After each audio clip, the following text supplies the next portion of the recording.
కృష్ణా పశ్చిమ డెల్టాకు సాగునీటిని విడుదల చేసి పంట భూముల్లో వెదజల్లిన వరికి జీవం కల్పించాలని కాంగ్రెస్ పార్టీ నియోజకవర్గ ఇన్ఛార్జ్ డాక్టర్ చందు సాంబశివుడు ప్రభుత్వానికి విజ్ఞప్తి చేశారు.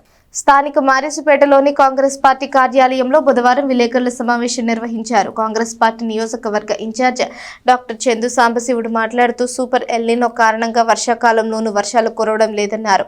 జూలై 15వ తేదీ వచ్చినప్పటికీ వాతావరణంలో వేడిగాలులు వస్తున్నాయని చెబుతూ ఖరీఫ్ సీజన్ ఆరంభంలో ఈ పరిణామాలు పశ్చిమ డెల్టాలో ప్రధానమైన వరి పైరుకు తీరని నష్టం కలిగిస్తాయని తెలిపారు. కృష్ణా డెల్టా ఆయకట్టు స్థిరీకరణకు నిర్మించిన పులిచింతల రిజర్వాయర్లో 32 టీఎంసీల నీరుందని గుర్తు చేశారు. ఇప్పుడు అక్కడ మరమ్మతుల పేరుతో సాగునీటిని విడుదల చేయడం లేదన్నారు. త్వరితగతిన నీరు విడుదల చేసి వెదజల్లిన చేలల్లో వారికి అందేలా చూడాలని కోరారు. తెనాలి నియోజకవర్గం ముఖ్యంగా తెనాలి డెల్టా అసలు తెనాలి చుట్టూ డివిజన్ అంతా కూడా తెనాలి నియోజకవర్గం ఏంటి, వేమూరు ఏంటి, పక్కమటి ఏంటి, ఇవన్నీ కూడా వ్యవసాయ ఆధారిత ఏరియా. ఇక్కడ వ్యవసాయం మీద ముఖ్యంగా మన ప్రాంతం అంతా కూడా, అందుకనే తెనాలి డెల్టాకి హెడ్ క్వార్టర్స్ కృష్ణా వెస్ట్రన్ డెల్టాకి హెడ్ క్వార్టర్ తెనాలి. ఇక ఎగ్జిక్యూటివ్ ఇంజనీర్ ఆఫీస్ ఉంటుంది చూడండి, ఇక్కడ అంతా SE office, executive engineer office అంతా కూడా ఇక్కడ ఈ ప్రాంతంలో ఎక్కువగా వరి వేస్తారు. ఎక్కువగా ఈ వరి మీద వెనకటి రోజుల్లో నారుమల్లు పోసేవాళ్ళం, ఇప్పుడు వేస్తున్నాం. ఈ వేసిన విత్తనాలన్నీ కూడా 10 రోజుల నుంచి అసలు ఈ సంవత్సరం ఏ కారణం అన్నా కానీ జూలైలో జూన్లోనూ లేవు, ఇప్పుడు లేవు. వేసినాలు వెదపోతున్నాయి. ఇంజిన్లో కూడా ఇక్కడ కొన్ని ఏరియాలో మంచినీరు, కొన్ని ఏరియాలో ఉప్పు నీరు వచ్చేసి ఆ ఇంజిన్లో కూడా మొలవు అవి సరిగా ఎండిపోతున్నారు. జూలై 15కి ఎట్టైనా కృష్ణా వెస్ట్రన్ డెల్టా అక్కడ పులిచింతలు కట్టిందే ఒకటి గుర్తుపెట్టుకోండి. పులిచింతలు కట్టిందే ఈ కృష్ణా వెస్ట్రన్ డెల్టాకి, కృష్ణా డెల్టాకి అటుగాని ఇటు కానీ స్థిరీకరణ అంటారు. స్థిరీకరణ అంటారంటే అది ఏదైనా తప్పు ఇప్పుడు నీళ్ళు రాకపోయినా కానీ స్టెబిలైజ్ చేస్తానికి ఈ స్టెబిలైజ్. ఎందుకంటే అక్కడ ప్రకాశం బ్యారేజీలో ఉండేది 3 టీఎంసీలే ఉండేది, అక్కడ 45 టీఎంసీలు, అందులో కనీసం ఇప్పుడు 32 టీఎంసీలు ఉన్నాయి. ఈ నీళ్లు ఇన్ని రోజులు కాకుండా కరెక్ట్గా వచ్చి జూలైలో మొదలు పెడతారు ఈ పనులు. జూన్లో అవదేసుకోవచ్చు పనులు, ఇంకా అక్కడక్కడ పనులు ఉండవు అని చెప్పేసి ఇచ్చిన తర్వాత వదిలిన తర్వాత ఇంకా 3 రోజులు 4 రోజులు కానీ ఎక్కవు.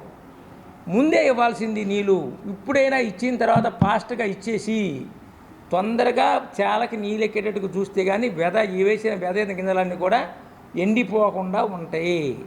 We demand that irrigation officers should immediately release water in to the Krishna western delta and see that the crops will not be damaged. అంటే ఏంటంటే ఈ ప్రాంతంలో ఉన్న పంటలు నష్టపోకుండా చూడాల్సిన బాధ్యత ఇరిగేషన్ అధికారులు, అంటే ప్రభుత్వం మీద ఉంది. ప్రభుత్వం ఇరిగేషన్ అధికారుల ద్వారా ఇది చెయ్యాలని చెప్పేసి డిమాండ్ చేస్తున్నాం. అదేవిధంగా ఓటరు జాబితా సమగ్ర సవరణలో బిఎల్ఓలు ప్రతి ఇంటికి వెళ్లడం లేదని, రాజకీయ పార్టీల బిఎల్ఏలకు ఫారాలు ఇస్తున్నారని డాక్టర్ సాంబశివుడు అన్నారు. దీనివల్లనే ఎక్కువ ఫారాలు తిరిగి రాలేదన్నారు. ప్రస్తుతం 10 రోజులు గడువు పొడిచినందున అందరి ఇళ్లకు వెళ్లి పూర్తి చేసిన ఫారాలు తిరిగి వచ్చేలా, అర్హులైన అందరికీ ఓటు హక్కు లభించేలా చూడాల్సిన బాధ్యత ఎన్నికల కమిషన్పై ఉందన్నారు. మన అందరికీ తెలుసు, ప్రస్తుతం ఎలక్షన్ కమిషను సర్రని స్పెషల్ ఇంటెన్సివ్ రివిజన్ అని చెప్పేసి ఆ ఎలక్ట్రల్ రోల్స్ అన్నీ రివిజన్ చేస్తున్నారు. రివిజన్ చేసేటప్పుడు మిగతా రాష్ట్రాలు, కొన్ని రాష్ట్రాల్లో కొన్ని ఓట్లు పోవటం జరిగిపోయింది అనుకోండి ఇమ్మీడియట్ ఎలక్షన్. మనకు తొందరలో మున్సిపల్ ఎలక్షన్స్, పంచాయతీ ఎలక్షన్స్ అది ఒకటి ఉంది. పోతే కొత్తగా పెట్టింది ఏంటంటే ఇప్పుడు వీళ్ళు అందరికీ ఫారాలు ఇచ్చి ఆ ఫారాల మీద వివరాలు రాయాలని. కరెక్టే, కానీ ఇక్కడ గమనించండి, చాలా వరకు మాత్రం బిఎల్ఓలు ఇక్కడ స్థానికంగా మన తెనాలి నియోజకవర్గం వరకు నేను చూస్తున్నాను, తెనాలి టౌన్లో కానీ బిఎల్ఓలు మాత్రం అందరి ఇళ్ళకి వెళ్ళలేదు. అంతవరకు నంబర్ 1 ఖాయం. వీళ్ళు ఇళ్ళకి వెళ్ళకుండా అన్నిటికంటే ఘోరంగా ఏంటంటే కొంతమంది రాజకీయంగా బిఎల్ఏలు ఉంటారే, మేము కాంగ్రెస్ పార్టీ తరఫున ఎక్కువ బిఎల్ఏలు రాకపోయినా మిగతా కొన్ని పార్టీలు బిఎల్ఏలకు ఇస్తున్నారు ఫారం. అది తప్పు. వాళ్ళు తీసుకురమ్మంటున్నారు. అది బిఎల్ఓ నాడు ముఖ్యంగా నేను తెనాలి అసెంబ్లీ ఈవో ఎలక్షన్ ఆఫీసర్గా ఉండేవాళ్ళంటే ఈ ఎలక్షన్ రిటర్నింగ్ ఆఫీసర్గా ఉంటారు ఆర్ఓ, వాళ్ళకి సబ్ కలెక్టర్గా ఉంటారు.